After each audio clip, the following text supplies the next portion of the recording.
Baiklah anak-anak, kita mulai penjelasan pada pagi hari ini. Semoga Bapak temui anak-anak dalam keadaan sehat dan tetap bugar dalam lindungan Ide Sang Yang Widi Wasa. Baik, untuk kali ini ya kita akan belajar pendidikan agama Hindu dan budi pekerti ya.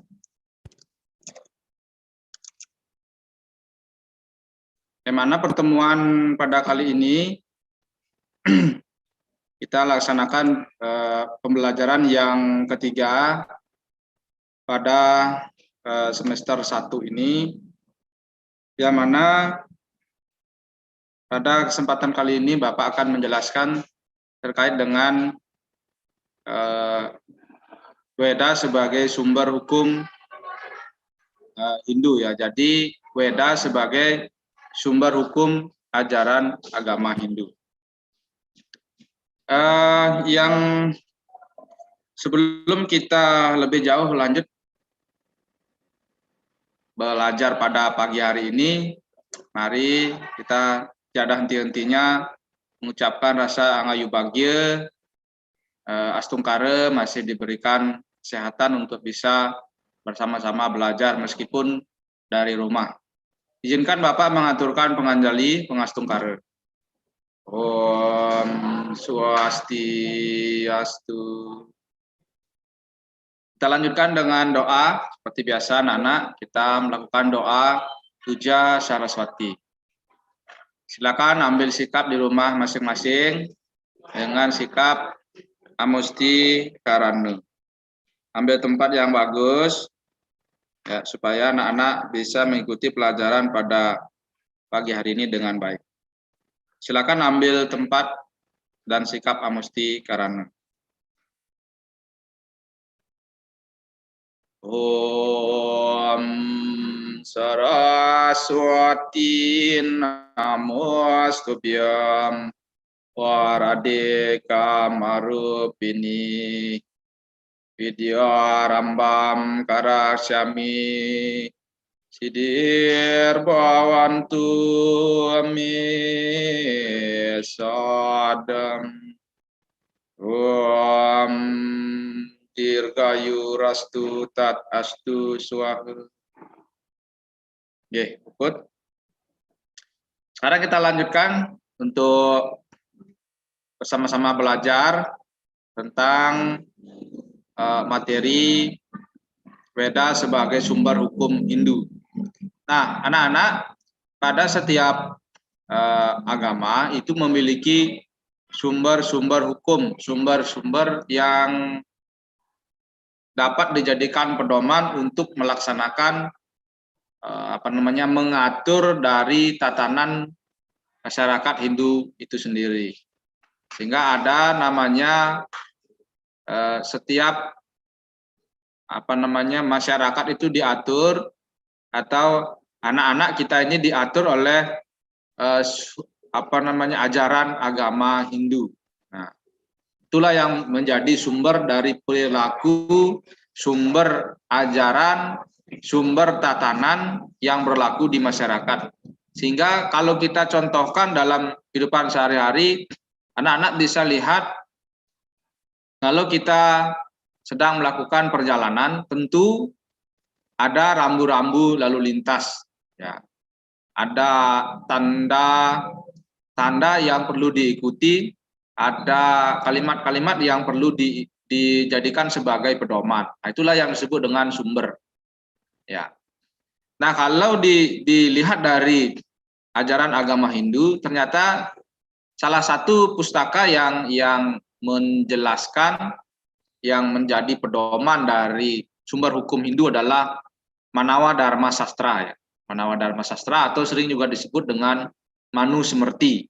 Nah, ini kita lihat bagaimana Manu Smriti ini mengajarkan kepada kita ada lima aspek yang menjadi sumber hukum agama Hindu. Ya. Ya, ini ya. Yang pertama, menurut Manus Semerti ini bahwa Hindu itu didasari oleh 5 ya, ada 5 dasar yang menjadi sumber hukum Hindu. Nah itu ya. Yang pertama sebagai sumber pokok adalah Sruti. Yang menjadi sumber pokok adalah Sruti. Nah ini kita bisa lihat, anak-anak bisa lihat di layar ya. Kalau tulisannya masih kecil nih Bapak perbesar.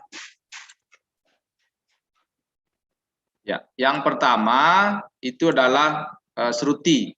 Nah, ini ya. Nah, Sruti ini adalah sumber dasar, sumber pokok wahyu langsung dari Sang Hyang Widi kepada para maharsi. Ya. Itulah dia yang disebut dengan Sruti.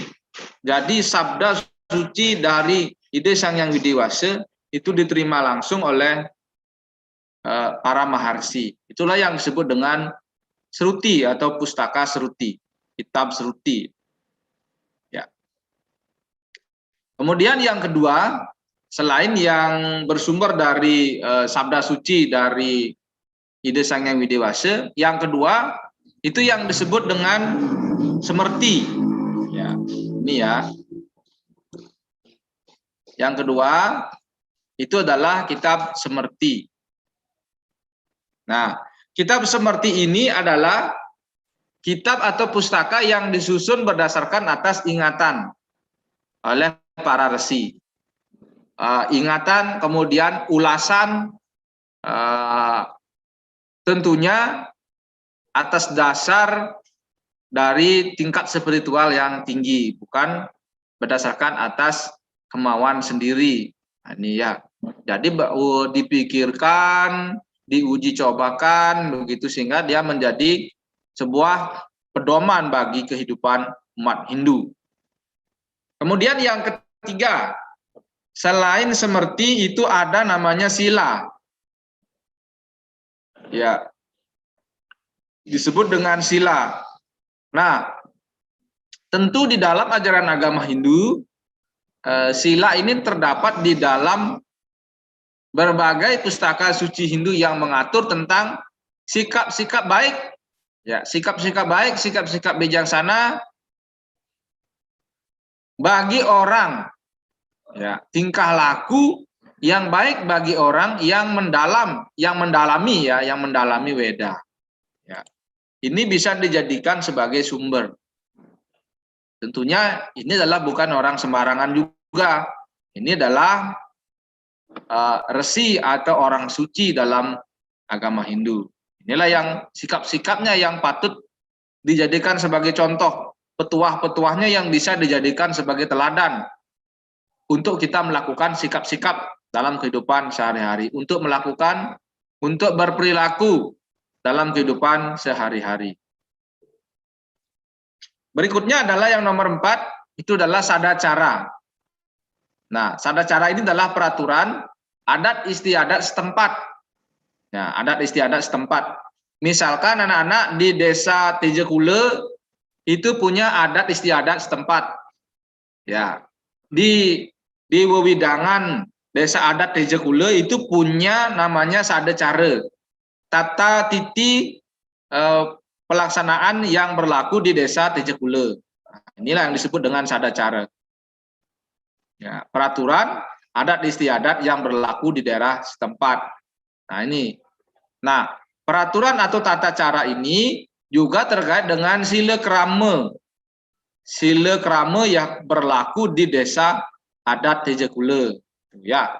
Jadi begitu juga di tempat lain. Ya, begitu juga di tempat lain. Di masing-masing daerah yang terlingkup dalam wilayah adat di Indonesia ini itu memiliki tata cara, memiliki adat istiadat yang berbeda-beda. Misalkan sahabat kita yang berada di Sulawesi, ya di Tanah Toraja, ada juga di Bugis, di Sidendreng Rapang ya, di daerah Sulawesi dia memiliki ciri khas adat istiadatnya tersendiri. Begitu juga kawan kita yang ada di Ambon, ada di Kepulauan Kei, ya, ada di Tanimbar ya. Itu memiliki adat istiadat sendiri yang berbeda dengan adat istiadat kita yang ada di Bali. Begitu juga umat Hindu yang ada di Jawa, Jawa Timur, Jawa Tengah, ya, kemudian Jawa Barat. Begitu juga di daerah Kalimantan, ada umat Kaharingan, Hindu Kaharingan di sana memiliki tata cara yang berbeda-beda. Itu yang namanya sadacara. Ya, jadi masing-masing tempat itu memiliki masing-masing wilayah adat itu atau di daerah setempat itu sudah memiliki adat istiadat tersendiri. Jadi kita wajib kiranya sebagai orang Indonesia yang majemuk, ya, majemuk itu artinya memiliki tatanan adat istiadat yang berbeda-beda. Nah, inilah yang menjadi Indonesia ini menjadi sangat menarik, sangat indah, ya, karena seperti seumpama sebuah bunga, ya, Indonesia ini adalah terdiri dari berbagai macam warna. Inilah yang disebut dengan sadacara. Adat istiadat setempat yang berlaku itu dapat dijadikan sebagai pedoman, sebagai sumber hukum dalam ajaran agama Hindu. Ya, jadi wilayah-wilayah yang dipengaruhi oleh wilayah adat tersebut itu wajib mengikuti tata cara yang berlaku di daerah tersebut. Misalkan kalau mau sembahyang dengan umat kita yang ada di Kalimantan, ya, di sana ada namanya Balai Basarah. Ya, kita bisa ikut sembahyang di sana. Selain itu juga ada pura di sana, Pura Pitamaha, itu bisa ikut sembahyang di sana. Kita bisa lihat umat. Kalau di beberapa di internet itu kita bisa lihat, ya, umat Hindu di sana sembahyang di Balai Basarah. Ada juga yang ikut sembahyang di pura dan tempat suci lain yang sekiranya menjadi tempat suci bagi umat Hindu. Ya, begitu juga di masyarakat yang ada di Jawa. Ya, umat Hindu yang ada di Jawa dia memiliki tata cara sendiri, memiliki bahasa sendiri, memiliki adat istiadat sendiri. Ya, tata cara orang berperilaku juga diatur oleh adat setempat, sehingga dia merupakan anak-anak, ya, inilah adat istiadat inilah yang perlu kita hormati. Di mana bumi dipijak, kan ada pepatah begitu ya. Di mana bumi dipijak, di sana langit dijunjung. Artinya apa? Bahwa kita dimanapun kita berada, kita harus menghormati adat istiadat setempat. Ya, misalkan itulah seperti tadi Bapak contohkan. Kalau nanti seumpama anak-anak merantau kemana begitu mencari sumber penghidupan, suatu saat siapa tahu ya anak-anak ini kan anak-anak tidak akan tahu bagaimana nasib karma ke depannya begitu. Siapa tahu nanti ada yang ke Jawa begitu, jalan-jalan atau menengok sanak keluarga, atau sedang ada maturan di pura-pura yang ada di Jawa, candi-candi yang ada di Jawa. Nah, maka tata cara yang berlaku di Jawa itulah yang kita ikuti. Ya. Yang kelima adalah Atmanastuti. Ya, Atmanastuti. Ya, ini adalah kepuasan dari batin. Ya, kepuasan batin diri sendiri, kepuasan batin yang berdasarkan pada bukan hanya tidak berdasarkan atas kepada ego sendiri, tetapi atas dasar kebijaksanaan. Ya, bukan atas dasar hal-hal yang bersifat ego, yang bersifat tamas, yang bersifat memuaskan nafsu sendiri. Jadi bagaimana Atmanastuti ini adalah himpunan dari hal-hal yang baik yang dapat diberlakukan di suatu masyarakat. Nah, ini terutama ada pendapat-pendapat orang yang suci, inilah yang bisa dijadikan sebagai pedoman. Orang-orang suci itu kan apa namanya, bisa diminta pendapatnya, sehingga berdasarkan atas nurani yang benar-benar berasal dari atma, dari dasar jiwanya yang suci,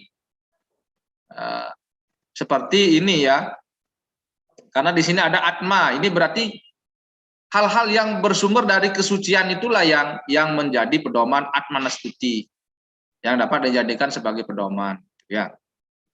Oke, baik anak-anak, ini sudah Bapak jelaskan dari kelima pilar atau 5 aspek yang menjadi sumber dari hukum agama Hindu. Ya, jadi Weda sebagai sumber hukum agama Hindu sekiranya ini memiliki 5 aspek. Bapak ulangi, yang pertama ada Sruti, yang kedua ada Semerti, yang ketiga adalah Sila, ya. Kemudian yang keempat adalah Sadacara, kemudian yang kelima adalah Atmanastuti. Ya. Sruti itu adalah sabda suci, langsung diterima oleh para maharsi dari Ida Sang Hyang Widiwasa. Kemudian yang kedua adalah Semerti, ini berdasarkan atas ingatan, jadi ajaran suci itu diingat, kemudian ditulis kembali oleh para resi yang agung, ya. Kemudian juga itu merupakan pandangan-pandangan yang sangat berdasarkan hati yang suci, berdasarkan atas pemikiran-pemikiran yang jernih. Kemudian sila itu adalah perilaku-perilaku orang suci yang baik, itu dapat dijadikan sebagai pedoman untuk melakukan sikap-sikap. Ya, ini Bapak contohkan kalau di dalam Mahabharata misalkan. Mahabharata itu kan, Mahabharata, Ramayana itu banyak perilaku-perilaku yang patut kita contoh. Ya, itu ya, perilaku orang suci, misalkan Sang Rama bagaimana perilakunya. Ya, Yudhistira bagaimana perilakunya dia. Itu ada perilaku yang dapat dijadikan sebagai pedoman hidup kita. Nah, itu adalah sila. Kemudian sadacara ini adalah adat istiadat setempat. Bapak sudah jelaskan tadi bahwa setiap tempat itu memiliki tata cara sendiri. Jangankan dengan umat kita yang di Ambon, di Sulawesi Tenggara, di Kalimantan Selatan, Kalimantan Tengah. Jangankan yang jauh dengan di Jawa, yang berbeda tempat, misalkan antara Bondalem, desa Bondalem ya, dengan desa Tejekule, dengan Les, dengan Samirenteng, sampai Tembok, kemudian Sembiran, ada Madenan, ada Pacung, desa Julah, ini memiliki adat istiadat sendiri, tata cara sendiri. Nah, itu ya. Misalkan kalau di Tejekule, bagaimana caranya membuat beban tenan, ya itu memiliki tata cara sendiri. Bagaimana jero bendese itu bagaimana dia, apakah keturunannya ataukah dipilih, itu memiliki tata cara sendiri. Ya, tata cara sembahyang juga ada pura-pura yang suci di daerah Tejekule ini seperti Ratu Gede, kemudian Pura Sekar, kemudian Pura Koang, Pura Bali Agung, itu ada tata caranya sendiri, tata cara upacara yang berlaku. Ya, sing tidak di ngawa-ngawa, karena itu ada silakrama, ada tata aturan adat yang mengatur bagaimana melaksanakan upacara di daerah setempat, gitu ya.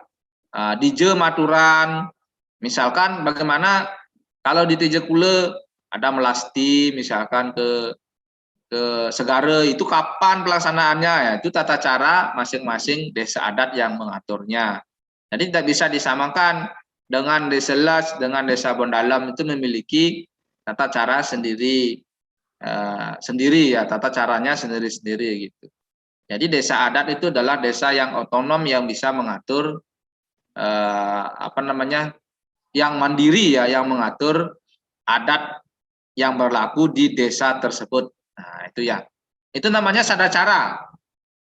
Yang kelima adalah Atmanastuti, ini adalah kepuasan batin, kepuasan dari lubuk hati yang paling dalam. Itu adalah dasar dari kesucian Atman, bukan atas dasar ego sendiri, bukan atas dasar nafsu pribadi. Ya. Jadi atas dasar pemikiran yang jernih. Ya, bukan atas dasar ego. Ya, misalkan ada orang suci yang diminta pendapat, terkait dengan pelaksanaan apa misalkan ngaben gitu. Bagaimana piodalan di Pura Bali Agung. Nah, itu ada diminta pendapat. Nah, itu orang suci misalkan Jero Mangku, bagaimana caranya melakukan upacara Lubulanin, ya bagaimana caranya melakukan upacara pawiwahan, ya itu diatur oleh desa adat setempat. Masing-masing punya tata cara sendiri. Dije Maturan, Dije Nunas Tirte, nah, itu diatur di desa setempat. Dan itu pendapat itu juga kadang-kadang bisa bersumber terhadap sastra, bisa juga bersumber kepada lontar-lontar, bisa juga bersumber kepada desa Dresta, ya desa Dresta yang berlaku di desa adat Hejekule. Itu ya berdasarkan atas itulah sehingga orang suci Jero Mangku, ya Jero Bau itu memberikan penjelasan sesuai dengan tata titi yang berlaku di desa Tejekulo. Itu bisa dijadikan sebagai sumber pelaksanaan, sumber hukum dari ajaran agama Hindu. Terkait itu juga ada pemeliharaan tempat suci, itu juga ada aturannya. Ya, aturan di desa adat setempat bagaimana kapan melaksanakan piodalan, bagaimana bantennya, bagaimana pelaksanaannya, itu semuanya diatur oleh desa adat. Baik anak-anak, demikian dulu yang Bapak dapat sampaikan untuk diskusi kerjasama anak-anak bisa dilakukan di WhatsApp ya, di WhatsApp grup anak-anak bisa kerjakan. Sebentar Bapak share tugasnya, Bapak akan share soal ya yang dapat anak-anak jawab, gitu ya. Baik, demikian pelajaran penjelasan Bapak pada hari ini. Mari kita tutup dengan mengaturkan Pramasanti. Nanti untuk pertanyaan-pertanyaan, anak-anak bisa bertanya langsung di WhatsApp grup yang sudah Bapak sediakan. Anak-anak bisa bertanya di sana dan berdiskusi. Silakan gunakan grup itu untuk diskusi. Jangan dipakai memposting mainan ya. Nah, itu yang akan mengganggu proses pembelajaran kita. Mari kita tutup dengan mengaturkan Pramasanti. Pramasanti ngawit.